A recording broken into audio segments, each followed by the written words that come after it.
دا د ننګرهار کانال ریاست اړوند د نجارۍ فابریکه ده. دغه فابریکه لسګونه کاله پخوا د کانال لغولو سره هم مهاله په معیاري او اساسي شکل جوړه شوې. موخه یې د کانال اړوند او نورو دولتي ودانیو او دفاترو لپاره د ضرورت وړ چوکیو، میزونو، کوچونو او نورو وسایلو جوړول دي. د نجارۍ په دغه فابریکه کې لسګونه مسلکي کسان په کار بوخت دي. انجینر محمد موسی چې د دغه فابریکې مسؤل دی وایي: نو فعلا الحمدلله زموږ دغه کوم رسمي فني نجاران چې کوم دي دا د کانال په سطحه چې څومره کارونه دروازې اشادار تاسیسات او کارونه نو دوی په ټیم سره رسیدګي کوي. خپل د کانال د څلورګونو زراعتي فارمونو کې چې کوم دا ونه وچې شوي او یا ولیدلي نو هغه موږ ټیم په ټیم وخت په هغه راغونډو او نجارۍ ته انتقالوو. غلام غوث او اسدالله بیا په دغه فابریکه کې نجاران دي. دوی وایي: خپل د وطن کار د خپل ملت ته کار کوو، خپل دولت ته کار کوو، دې نه خوښ یو. خو موږ مشکلات لږ دا دي چې اول دغه فابریکه چې دی موږ دا منظم نه ده.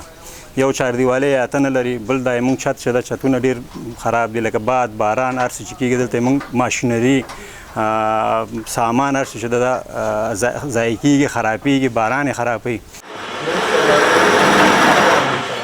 شکر الحمدلله خپل کار نه راضي او خوشحاله چې حلاله مړۍ راته پیدا کیږي. او بل په ضمن کې مشکل دغه دی چې دغه تنخواګانې دي تقریبا 9 میاشتې وشو. په 9 میاشتو کې دغه د 3 میاشتو یې راکړلې او دغه 6 میاشتې پاتې هغه هم که څه هم د نجارۍ دغې فابریکې د ګڼو تخنیکي ستونزو په لرلو سره له پیله تر دې دمه خپل فعالیت نه دی درولی.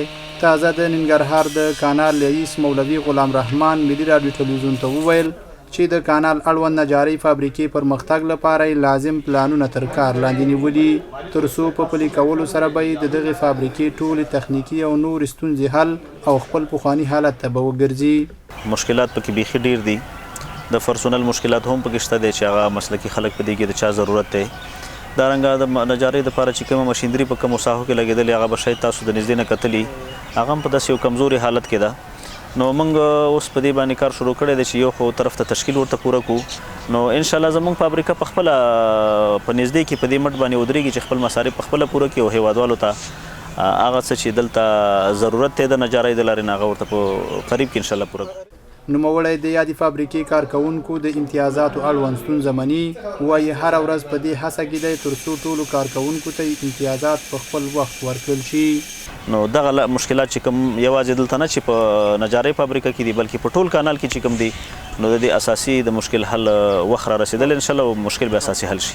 د نجارۍ په دغه فابریکه کې د کانال اړوند ترلاسه شوو وچو ونو او لرګیو څخه استفاده کیږي.